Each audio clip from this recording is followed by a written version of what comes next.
gostaria aqui apenas de, como sempre, ser breve e útil. A tentativa.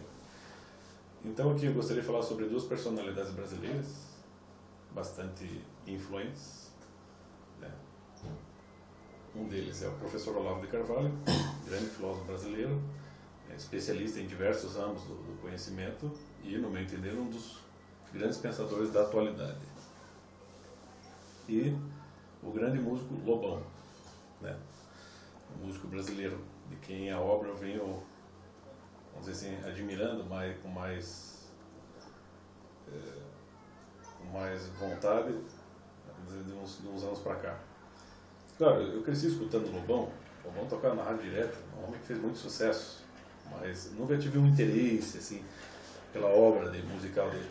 Mas a partir dessa amizade, que no meu entender foi bastante espontânea, que surgiu entre ele e o professor Olavo, né, assistindo aos vários hangouts que os dois realizaram, comecei a perceber que o Lobão não só é um cara que entende de música, que sabe vamos dizer, dissertar sobre música, mas é um cara inteligente, um cara que sabe dialogar, um cara que tem cultura, né? É um cara letrado, é um cara erudito de certa forma. Então eu pensei, poxa, está aí uma boa chance para, né, uma boa brecha para vamos dizer, despertar mais interesse, né, pela alta cultura, ou seja, uma brecha para se estabelecer um diálogo com outras personalidades, outros artistas, outras, vamos dizer assim, outras camadas aí sociais que, vamos dizer, que tem, às vezes tem uma imagem muito ruim do professor Olavo como um homem conservador, um homem quadradão, e no fim está lá o Olavo conversando com o Lobão. Eu acho que é uma boa chance de se abrir mais as mentes das pessoas que são espectadores desses diálogos que se estabeleceram entre os dois. É uma comunhão de um grande músico, um cara que tem experiência em diversos ramos, diversos gêneros musicais, com um grande filósofo, conhecedor de diversos ramos do saber. Por exemplo, o Lobão não é só um cara que conhece música no sentido teórico, é um cara que vive da música. É um cara que sabe tocar MPB, rock and roll, música folclórica, música clássica, né? É um cara que sabe, vamos dizer assim, explicar várias peças de Johann Sebastian Bach e como executá-las, né? Você tem uma formação erudita, musical, é um cara que sabe tocar Villa-Lobos, Carlos Gomes, e ao mesmo tempo fala do rock and roll, fala das vertentes do heavy metal, do rock progressivo, sabe criticar e sabe reconhecer, né, os valores, sabe perceber méritos e deméritos, como o professor Olavo sempre soube também. E ali você vê, por exemplo, o professor Olavo é um homem que, né, uns 10 anos mais velho que o Lobão, mas ambos estão mais ou menos nasceram numa época, né, são mais ou menos da mesma geração, e viveram numa época em que a alta cultura ainda cercava bem as pessoas, né, os valores religiosos, né, outros princípios conservadores, morais estavam ali mais presentes, não eram assim escarnecidos como são hoje, né. Você havia também toda uma influência da música de alta qualidade, né, mas também já tinha toda a explosão do movimento rock and roll, movimento hippie, aquela questão da contracultura englobando tudo. Então é claro que viver naquele tempo, eu acho que foi um momento bom, porque você tinha um certo equilíbrio de forças. Hoje, que a força mais destruidora acabou tomando a dianteira. Então, eu acho uma boa oportunidade para pessoas que muitas vezes têm uma imagem ruim do professor Olavo perceber que, na verdade, ele é um homem bem flexível, né? O Olavo já fez críticas ao rock and roll, ao heavy metal, mas não foram bem críticas. Eu acho que ele se iludiu em alguns pontos, mas ele chegou a reconhecer bastantes méritos ali, né? Inclusive o Olavo de Carvalho, né, sendo um cultor de música erudita, de música sacra, ainda assim é capaz de admirar, por exemplo, a voz do Joey Cocker, né, cantando Beatles, Woodstock. Então você vê que é um homem que sabe perceber talentos autênticos onde quer que eles se expressem, né? E o Lobão, fazendo essa ponte com o Lobão, né, você vê assim, que você tem uma comunhão entre dois universos diferentes, mas que sabem viver intensamente, não importa em que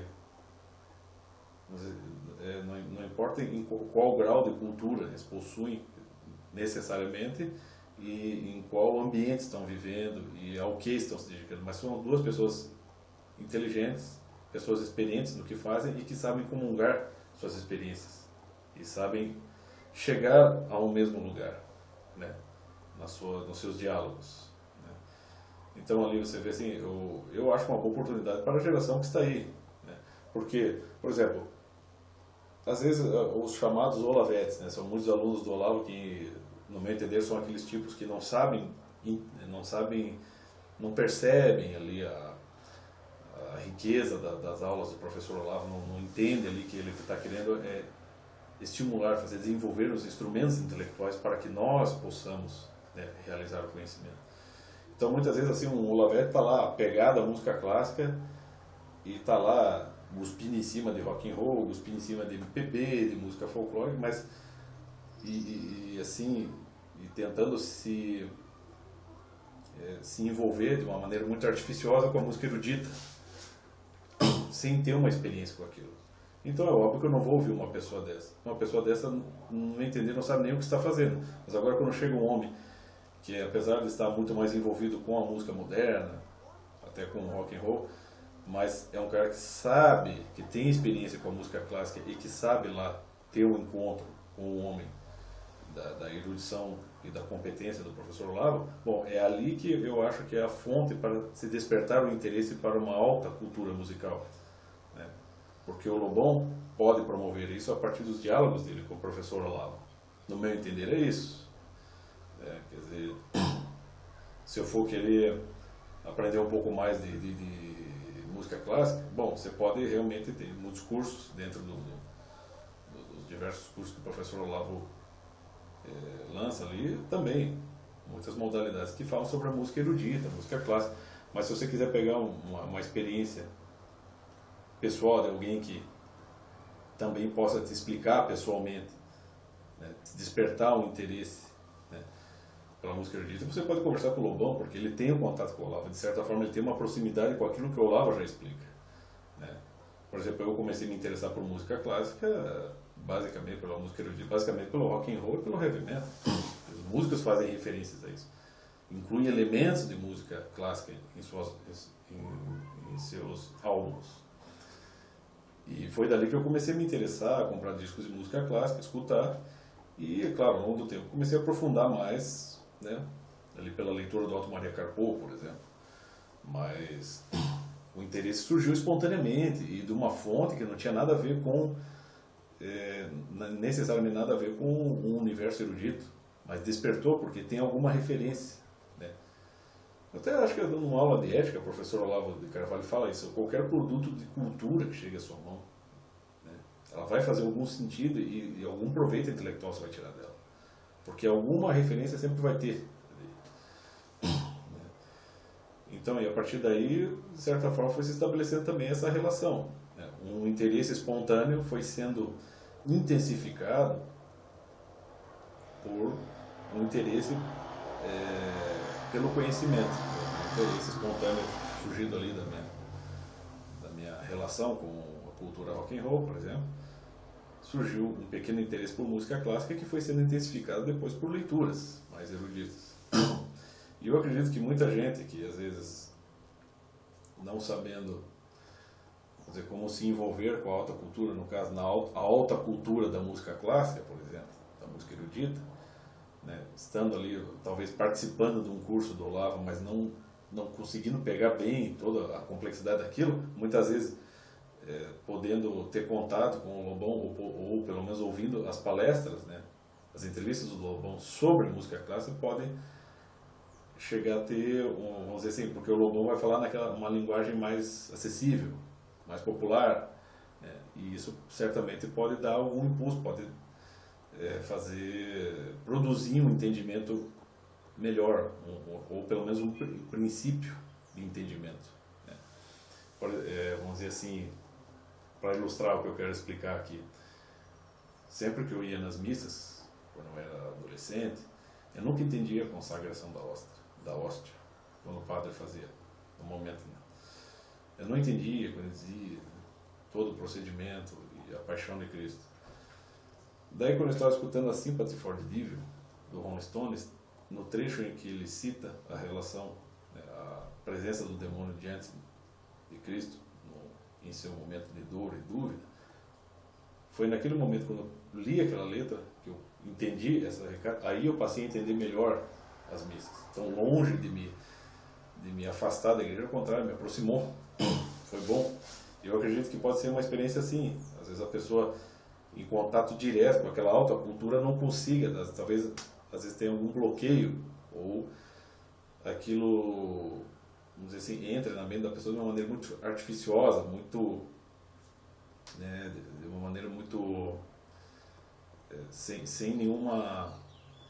sem nada que conecte aquilo ao íntimo da pessoa. Então, muitas vezes podendo ouvir ali todo o discurso do Lobão a respeito disso aí, numa linguagem mais acessível, mais popular, né? Aquele jeitão dele todo ali, né? Largadão ali, né?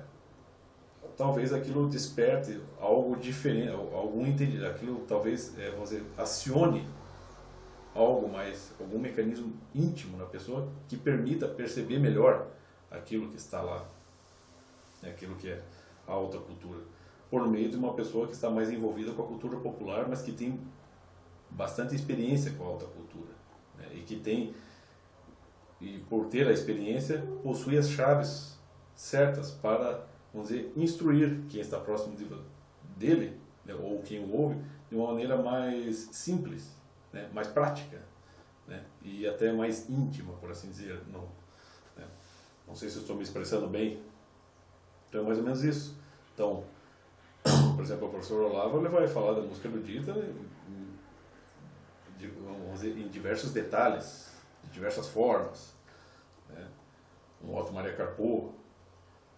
E combinando-se isso com o que o Lobão explica nas palestras, nos discursos dele, sobre a sua relação com a música clássica, né? Sendo ele um homem, um músico, né? Dentro da área da música moderna, pop, rock, isso certamente pode, vamos dizer assim, vamos dizer, pode tornar as pessoas mais, por meio dele, as pessoas podem se tornar mais íntimas da música erudita, porque justamente, talvez o espírito do Lobão se enquadre mais no espírito da juventude que está aí, né? E, de certa forma, faça essa ponte para algo mais profundo, né? E quem entra em contato com o que o Olavo vai poder explicar em um outro nível, entendeu? É mais ou menos isso que eu queria dizer, e eu acho bem proveitoso, né? Acredito que essa amizade entre os dois, ela é bem rica e tem muita coisa para dizer aí ao longo do tempo.